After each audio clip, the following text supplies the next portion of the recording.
إن الحمد لله نحمده ونستعينه ونستغفره ونعوذ بالله من شرور أنفسنا ومن سيئات أعمالنا. من يهده الله فلا مضل له ومن يضلل فلا هادي له، وأشهد أن لا إله إلا الله وحده لا شريك له، وأشهد أن محمدًا عبده ورسوله أدى الأمانة وبلغ الرسالة وجاهد في الله حق جهاده حتى أتاه اليقين. اللهم صل وسلم على سيدنا محمد وعلى آله وصحبه ومن تبعهم بإحسان إلى يوم الدين. أما بعد عباد الله، فإن أصدق الحديث كتاب الله عز وجل، وخير الهدي هدي محمد صلوات الله وسلامه عليه، وشر الأمور محدثاتها، وكل محدثة بدعة، وكل بدعة ضلالة، وكل ضلالة في النار. أعاذني الله وإياكم من النار وأهل النار. يقول المولى عز وجل في القرآن العظيم: يا أيها الذين آمنوا اتقوا الله حق تقاته ولا تموتن إلا وأنتم مسلمون. ويقول سبحانه وتعالى: يا أيها الذين آمنوا اتقوا الله وقولوا قولا سديدا يصلح لكم أعمالكم ويغفر لكم ذنوبكم ومن يطع الله ورسوله فقد فاز فوزا عظيما. All praise and thanks is due to Allah, and I bear witness that none is worthy of worship but Allah. And I bear witness that Muhammad sallallahu alayhi wa sallam is last prophet and messenger. He fulfilled the trust, conveyed the message, and struggled for the sake of this deen until he met his Lord, Allah subhanahu wa ta'ala. May the peace and the blessing of Allah be upon him, his family, his companion, and those who follow his path until the day of judgment. Allah subhanahu wa ta'ala talking to us, the believers, in the closest meaning of the ayah: "O you who believe, fear Allah, as He should be feared, and die not but in a state of a total and peaceful submission to Allah subhanahu wa ta'ala." My brothers and sisters in Islam, today inshallah we will conclude the wasayah, or the advices, the commandments of Luqman to his son. The last command, or the last wasiyah of Luqman to his son is: ولا تصعر خدك للناس ولا تمشي في الأرض مرحا إن الله لا يحب كل مختال فخور. And turn not your face away from men with pride, nor walk in insolence through the earth. Verily Allah likes not each arrogant boaster. واقصد في مشيك واغضض من صوتك إن أنكر الأصوات لصوت الحمير. And be moderate. Be moderate in your walking, and lower your voice. Verily the harshest of all voices is the voice of the donkey. Allah subhanahu wa ta'ala telling us,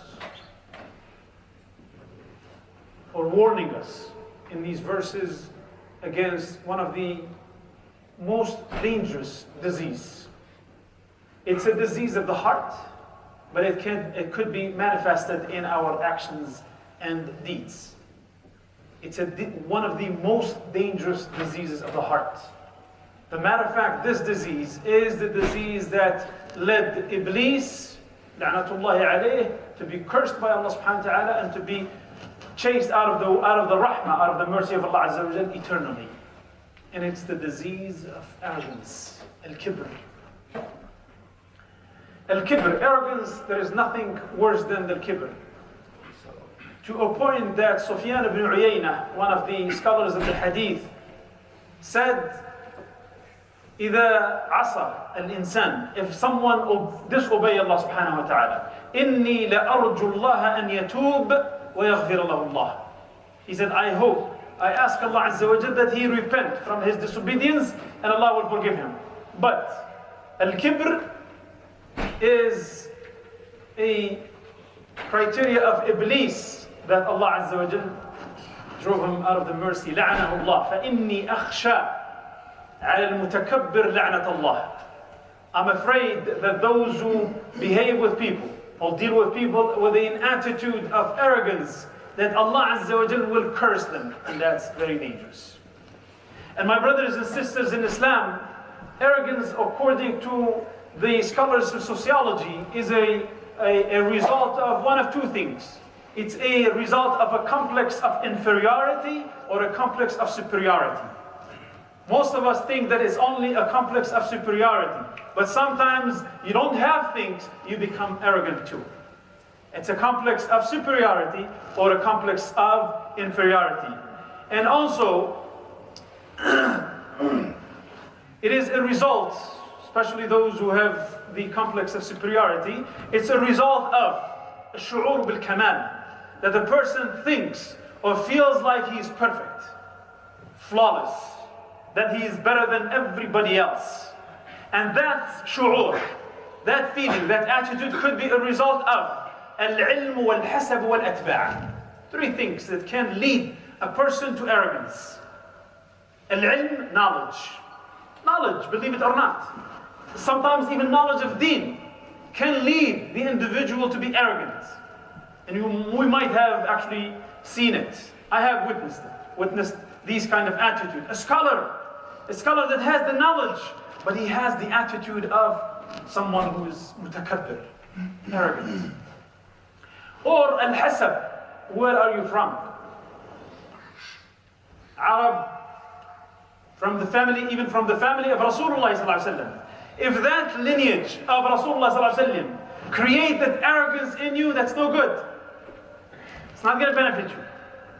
Say, oh Allah, I am from the family of Rasulullah sallallahu alaihi wasallam, therefore I need to be treated different than others, or I treat others lower, because that arrogance, you're not following Rasulullah sallallahu alaihi wasallam, you're following Iblis.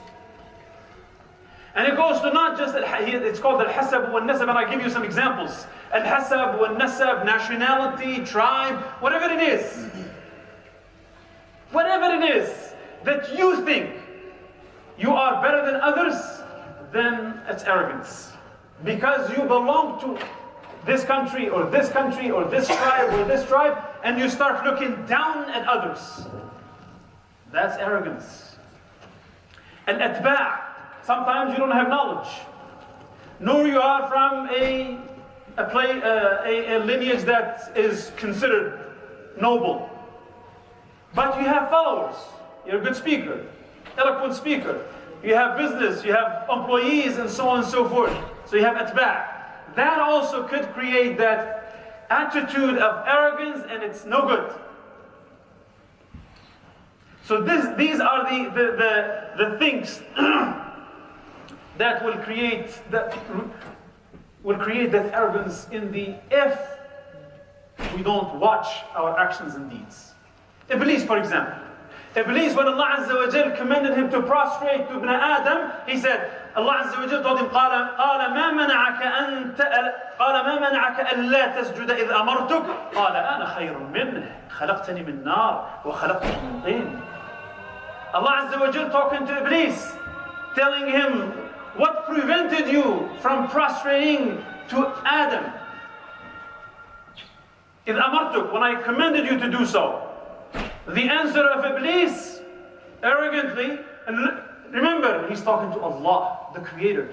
And by the way, Iblis knows Allah subhanahu wa ta'ala. He's not an ignorant. He's not someone who is ignorant. That he knows who is Allah Azza wa Jal. He knows the greatness of Allah Azza wa Jal. Yet, that feeling, that arrogance made him talk back to Allah Azza wa Jal in a tone telling him that I am better than him. Who knows who's better than who? Allah is the Creator. He's talking to him, and he's telling him that arrogance. That's how arrogance drives the individual to do some crazy things, like Iblis. This is crazy.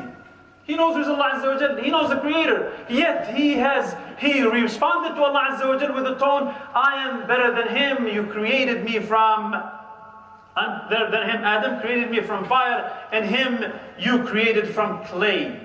So I'm better. And that's led him. So the word better once comes to your mind that I'm better in any way. In any way that you think you're better, then you have a problem. This is Iblis. I'll give you an example of a person whom Quran was revealed about him. Al-Walid ibn al-Mughira. Al-Walid ibn al-Mughira was old in Quraysh, the top guy in Quraysh. After the death of Abu Talib, So he was the top guy. Not he was noble in his status of the familial status, but he had a lot of money, lots of money. Not only that, but he was very knowledgeable in the knowledge of the Arab, the literature, poetry, and so on and so forth. So the people of the Quraysh, when they were debating and talking, what should we do with Rasulullah sallallahu alaihi wasallam, they sent Al-Mughira to talk to him, talk to Rasulullah sallallahu alaihi wasallam. And Nabi sallallahu alaihi wasallam, as usual, he listens to the person who is talking to him, and then after that, what he did, he read to him As-Saffat, few verses from Saffat. And Walid ibn Mughira went back to his council. They sent him. And he went back and he told him, لَقَدْ سَمِعْتُ كَلَامًا. And this is his testimony. I have heard words. It's not the words of people. So he's acknowledging that these words, Quran, is not the words of people. And it's not the words of jinn. إِنَّ لَهُ لَحَلَاوَةً. He has a taste, a sweet taste. And he continued the famous statement of basically saying, this is not the words of human, this is not the word of jinn, this is more than that. Basically he's saying, these are the words of God. To them. He told them, these are the words of God in his beautiful poetry, he said it. Then Quraysh, when they heard that, said, Sabah al-Walid. And if al-Walid believes in Muhammad, the whole Quraysh will follow. They were afraid. So Abu Jahl said, I'll take care of this. Don't worry. Abu Jahl went to Al-Walid. And he told him, I came to you, Ya Walid, and I heard that your people are gathering money for you so you can live a better life at your old age. That's an insult to Al-Walid. Abu Jahl was tricky. It's like Iblis of the Ins. He wanted to trick Al-Walid. He told him, I heard that they're gathering money for you so you can live. And then Al-Walid became so angry. What are you talking about? He said, because you said so and so about Muhammad. Then Al-Walid, that feeling that you're not the guy that you're not the guy that begs for money. So your people are gathering money for you. So because of that feeling, the arrogant monster in him woke up. And he went out to his people. He said, listen guys, you know who I am. You know what I have. You know my followers. You know when you know. I will not follow anyone. Meaning Muhammad sallallahu alaihi wasallam. Said, okay, what do you say about the words of Rasulullah sallallahu alaihi wasallam? He said, he's not jinn. It's not this, it's not this. The only thing that we can say is sahir, a magician, a sorcerer. Then Allah Azza wa Jalla reveals Quran about this guy. Look at what Allah subhanahu wa ta'ala said.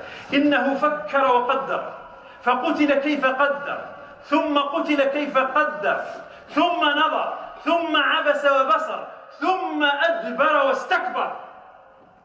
That's the... فَقَالَ إِنْ هَذَا إِلَّا سِحْرٌ يُؤْثَرُ إِنْ هَذَا إِلَّا قَوْلُ الْبَشَرِ. Totally the opposite of what he said when he was in his normal state.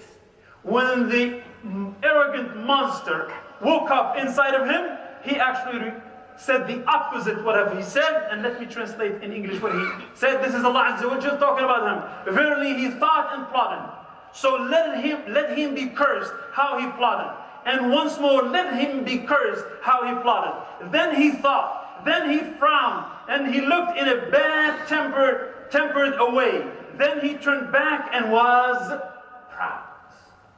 Stakbar, arrogant, proud. I'm al-Walid. How can I follow Muhammad? How can you gather money for me? Collect money for me? It's not going to happen. And he said, this is nothing but magic from that of old. Arrogance led Iblis away. Led al-Walid and all of those who follow al-Walid to Jahannam. And look at the Nabi sallallahu alaihi wasallam when he said, قال رسول الله صلى الله عليه وسلم إن الله قد أذهب. He's talking to as-Sahaba. When he's talking to the Sahaba, he's not talking just to as-Sahaba, he's talking to us too. That's the benefit of hadith. And the problem is today, it's as if we're going back to al-Jahiliyyah. I mean, Sahaba, they went away from Jahiliyyah. We, in the 15th or 14th century, we're going, it's like we make a U-turn and we go back to a Jahiliyyah. And Nabi sallallahu alayhi wa sallam said, إِنَّ اللَّهَ قَدْ أَذْهَبَ عَنْكُمْ عُبِيَّةَ الْجَاهِلِيَّةِ. Nabi sallallahu alayhi wa sallam said, Allah has taken off of you, Ubayya, the garment of Jahiliyyah. It's like he made the similarity of Jahiliyyah as a garment you put on. He said he took it off of you. وَفَخْرَهَا بِالْأَبَاءِ, and the pride of the fathers. مُؤْمِنٌ تَقِي وَفَاجِرٌ شَقِي.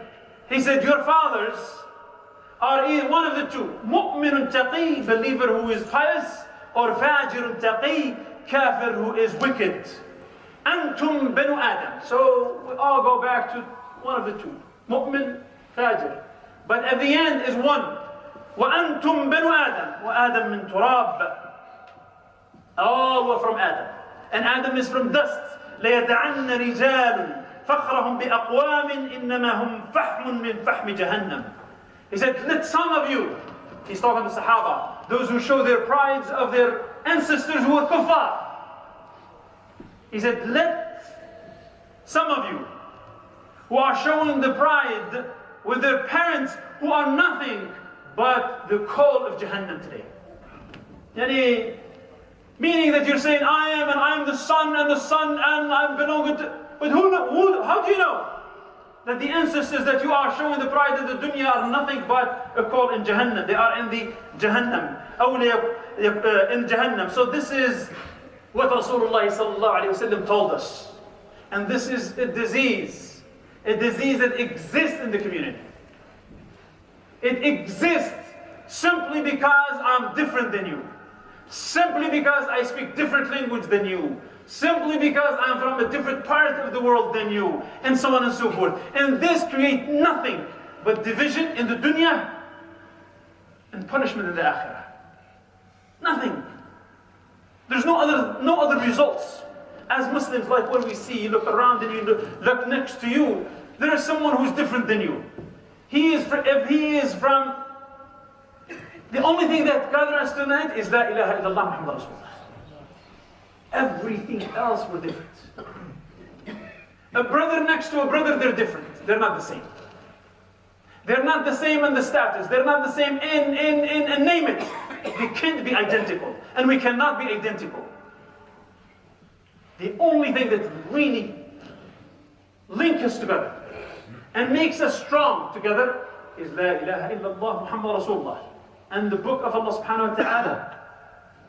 And whatever we have in Islam. That's what keeps us together, and that's what. Abu Dharr al-Ghifari, Sahabi Jaleel. He said, Sahih Muslim, he said, قاولت رجلا عند النبي صلى الله عليه وسلم فعيرته بأمه فغضب. He said, I had an argument with a man in front of Rasulullah صلى الله عليه وسلم. He said, I had an argument with a man. فعيرته, I insulted his mother. Most of the time, actually, the other narration said, فقلت له يا ابن السوداء, oh, the son of the black woman. And most of the narration said it was Bilal. And he said, فغضب, he was angry. Then the Nabi sallallahu alayhi wa sallam turned to Abu Dharr al-Ghifari and told him, يا أبا ذر, إنك امرؤ فيك جاهلية, هم إخوانك. يا أبا ذر, he's talking to a Sahabi. Oh, Abu Dharr, you are a man who has some jahiliyyah left in him. That attitude, that thinking, the words that came out of your mouth is nothing but just a remnant of jahiliyyah that still exists in you. These are none but ikhwanuk, they are your brothers. You cannot go back and start calling each other these names, and that's Rasulullah sallallahu alaihi wasallam. And Nabi sallallahu alaihi wasallam, he said, "Inna Allah awha ilayhi." Allah Azza wa Jalla has revealed to me, أن تواضعوا. Humble yourself, be humble. حتى لا يبغي أحد على أحد. Humble yourself all, so none can transgress the other. ولا يفخر أحد على أحد, so none can show pride, his pride over the other. تواضع. You might have we're different. We might have different levels in every, but that's not the problem. Allah Azza wa Jalla خلقنا هكذا. Allah created us this way. وَفَضَّلَ بَيْنَنَا. That's fine. But that's not the problem. The problem is that you start throwing it in the face of others. The fact that you start walking in a way that you think you are the only one who walks on this earth. Look at Rasulullah sallallahu alaihi wasallam. Billahi alaykum. No matter who you are. You are an Arab, you are not an Arab. You are from Pakistan, you're from Afghanistan, you're from, I don't care where you're from. Can you claim that you're better than Rasulullah sallallahu alaihi wasallam? None can claim that today. None. Unless he wants to be kafir. That's it. You want to go out of the circle of Islam, say I'm better than Muhammad sallallahu alaihi wasallam. None can claim that. None. Yet, look at Muhammad sallallahu alaihi wasallam. When he was described في الحاكم في مستدرك للحاكم قد كان رسول الله صلى الله عليه وسلم لا يميز من بين أصحابه حتى كان كالغريب يدخل عليهم وهم بينهم فيقول أيكم محمد. He said that Muhammad صلى الله عليه وسلم was, when he sits with among his companions, you cannot recognize him. You can't. A stranger comes to the masjid and Muhammad is sitting, not giving a lecture, not praying, not leading the prayer, and he's sitting among them. The person starts looking around, looking for some signs that, wallah, Muhammad is better. His news are all over the Saudi Arabia, the Jazeera al-Arab. His news are in Egypt, his news are in the Romans, his news on the Persian, they know Muhammad, Muhammad, Muhammad. So this person, when he comes to the majlis, to the gathering of Rasulullah, he was thinking maybe I'll find Muhammad in a chair with a different style of dress, whatever. Then he started looking, and he can't. He can't tell who's Muhammad. That's how humble Muhammad ﷺ. To a point that he said, Ayyukum Muhammad, who's Muhammad? Who's Muhammad? In other instances, they're saying that Muhammad and Abu Bakr travel. Abu Bakr is very knowledgeable about Ansab and he's always talking. People, they think Abu Bakr is Muhammad and Muhammad is Abu Bakr.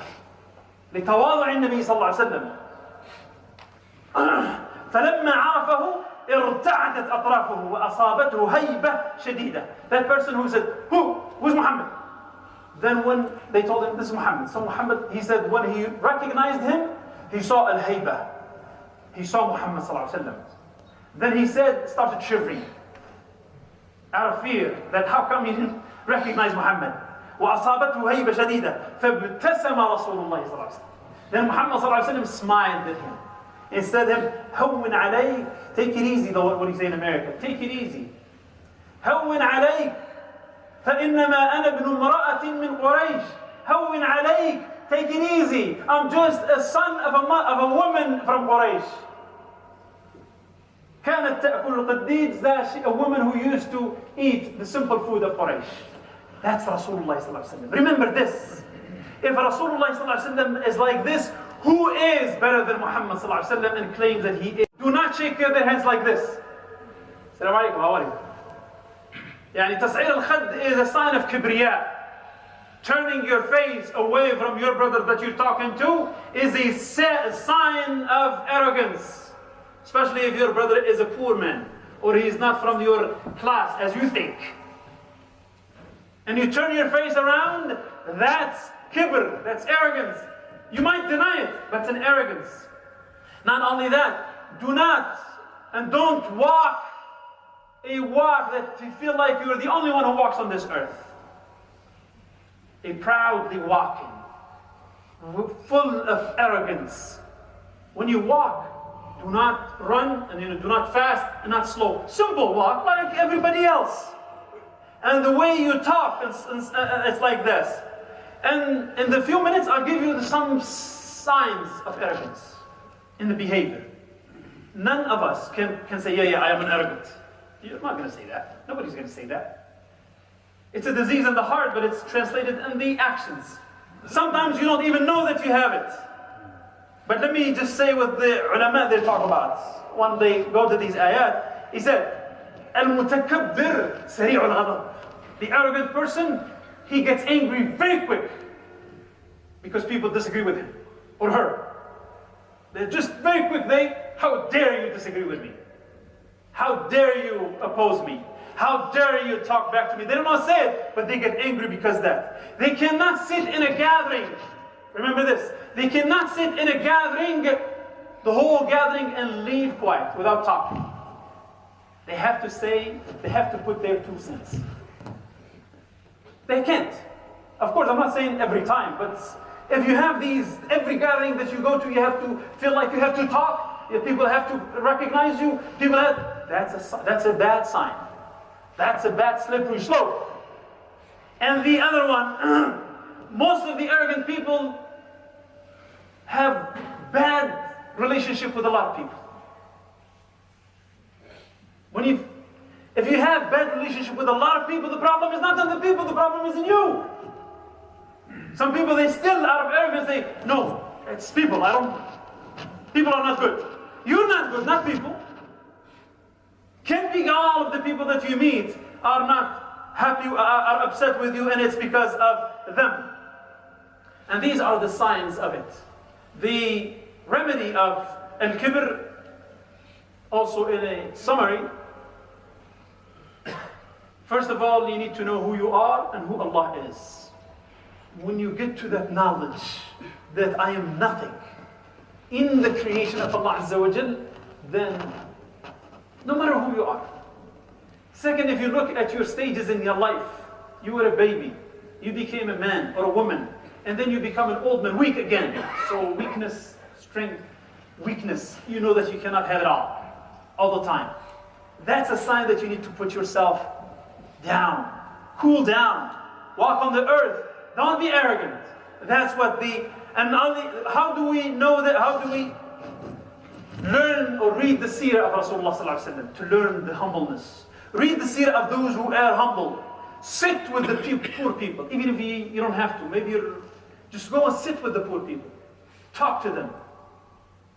Treat people all the same. Rich, poor, knowledge, learned people, not illiterate people. Everybody, treat them the same. And that's how you get to learn how to be humble and stay away from arrogance. And the last hadith of Rasulullah sallallahu alaihi wasallam, قال النبي صلى الله عليه وسلم, and this is a promise from Rasulullah sallallahu alaihi wasallam. You take it and you implement it. لا يدخل الجنة من في قلبه مثقال حبة من خردل من كبر. The person who has an iota of arrogance in his heart, just a little thing, and he doesn't struggle against it, an iota of arrogance in his heart will not enter Jannah. لا يدخل الجنة, will not enter Jannah.